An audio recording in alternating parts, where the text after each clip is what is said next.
اس محفل نعت کو اپنی بارگاہ میں قبول فرمائے۔ الحمدللہ رب العالمین والصلاة والسلام على سید المرسلین اما بعد فاعوذ باللہ من الشیطان الرجیم بسم اللہ الرحمن الرحیم قل ان کنتم تحبون اللہ فاتبعونی يحببكم الله صدق الله العظيم وصدق رسوله النبي الأمين الكريم إن الله وملائكته يصلون على النبي يا أيها الذين آمنوا صلوا عليه وسلموا تسليما الصلاة والسلام عليك يا رسول الله الصلاة والسلام عليك يا حبيب الله صد مبارک باد ہمارے ظفر بھائی اور اکبر بھائی کو کہ یہ رسول اللہ صلی اللہ علیہ وسلم کی سنت کے ایک نور بار بندھن میں بندھنے جا رہے ہیں۔ آج کا یہ پرفتن دور کہ ہر صبح ایک نئے فتنے کے ساتھ ظہور پذیر ہوتی ہے، ہر نیا سورج ایک نیا فتنہ دکھاتا ہے۔ اس پرفتن دور میں شادی کے موقع پر محمد عربی کا میلاد ہو، واہ واہ ہے، سبحان اللہ۔ اور کیوں نہ ہو کہ ہم محمد عربی صلی اللہ علیہ وسلم کے امتی ہیں۔ میری گفتگو کو آپ نے توجہ سے سننا ہے۔ ہم ہیں مسلمان، ہمارا یہ فخر ہے کہ ہم محمد کی امت ہیں، ہمارا یہ فخر بجا ہے۔ روایتیں موجود، کتابیں موجود، اللہ کے 12 نبی رسول ترستے تھے، دعا مانگتے تھے، کیا اللہ ہمیں تاج نبوت تو بخشا ہے، محمدی بھی بنا دیتا۔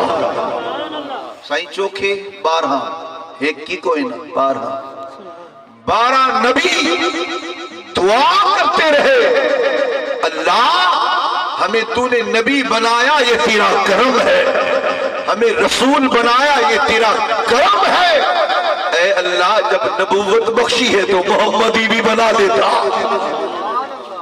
اس بات کو سمجھئے گا، محمد عربی کا امتی بننا بڑی بات ہے۔ محمد عربی صلی اللہ علیہ وسلم کی امت میں آنا بڑی بات ہے۔ حضرت انس کہتے ہیں میں اپنے نبی کی ہمراہ تھا، ایک مقام پر پہاڑی سلسلہ آیا، مجھے حضور نے فرمایا انس رک جا، کہتے ہیں میں رکا، حضور غار میں تشریف لے گئے۔ حضرت انس کہتے ہیں جب حضور گئے تنہا تھے، جب پلٹ کر مصطفیٰ آئے، آپ کے ہمراہ سفید لباس ہے، سفید چہرہ ہے، سفید دستار ہے، حضور کے ہمراہ ہے۔ سرکار نے فرمایا انس جانتی ہو یہ کون ہے؟ آقا بتا دیجئے۔ فرمایا یہ خدا کا رسول، خدا کا پیغمبر، اللہ کا نبی حضرت الیاس علیہ السلام ہے۔ حضرت انس کہتے ہیں میں نے حضرت الیاس خدا کے نبی کو دیکھا، وہ دعا کرتے تھے اے اللہ تو نے مجھے الیاس نبی بنایا ہے، کاش مجھے محمد کی امت بنا دیتا۔ اے انس میں دعا کرتا تھا، اللہ نے یہ شرف نہ بخشا مگر میری یہ دعا قبول ہو گئی، اے اللہ اگر محمد ہی نہیں بنایا تو محمد کا دیدار ہی کرا دے۔ اللہ اکبر کبیرہ۔ اللہ کے نبیوں میں الیاس علیہ السلام ان کی ڈیوٹی ہے کہ وہ صحراؤں میں جلوہ گر ہے۔ حضرت خضر علیہ السلام بھی حیات ہے، حضرت عیسیٰ علیہ السلام بھی حیات ہے، حضرت ادریس علیہ السلام، اللہ کے 4 نبی اس وقت ظاہری زندگی کے ساتھ زندہ ہے۔ الیاس علیہ السلام کیا عرض کرتے ہیں کہ اے انس میں اللہ سے دعا مانگتا تھا، اے اللہ تو نے مجھے محمدی اگر نہیں بنایا تو مجھے محمد عربی کا دیدار عطا کر دے۔ اے انس آج اللہ نے الیاس علیہ السلام کو محمد عربی کا دیدار عطا کر دیا۔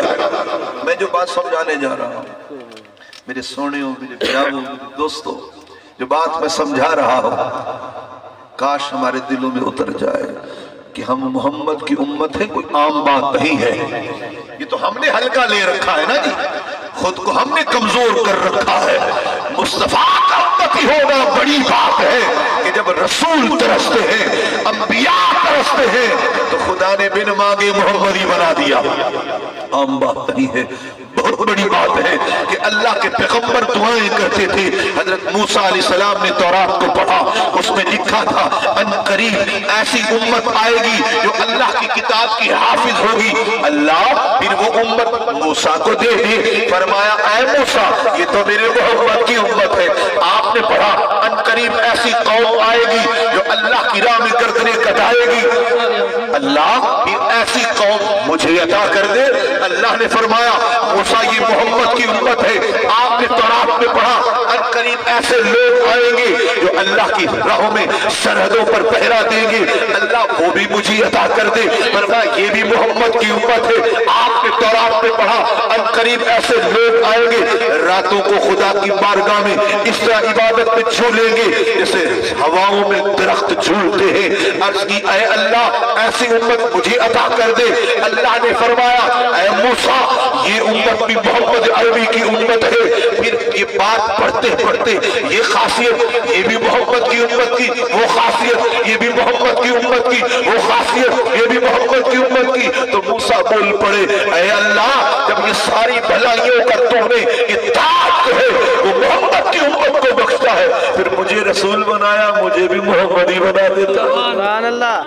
اتنا بڑا مقام رسول کا ہے، اتنا بڑا مقام موسیٰ علیہ السلام کا ہے جو ڈائریکٹ خدا سے کلام کرتا ہے، وہی کلیم اللہ۔ وہ موسیٰ پاک ہے جو اللہ سے ڈائریکٹ دور پہ جا کر اللہ سے کلام کرتے ہیں۔ وہ جب یوں منظر پڑھتے ہیں کہ ایسی قوم آئے گی جو اللہ کی کتاب کی حافظ ہوگی۔ شاید آپ کے علم میں ہو آسمانی جتنی کتابیں اتری ہیں، تورات، زبور، انجیل، مقدس جو ہے، یہ جتنی کتابیں آسمانی ہیں ان کا حافظ صرف نبی ہوتا تھا بس۔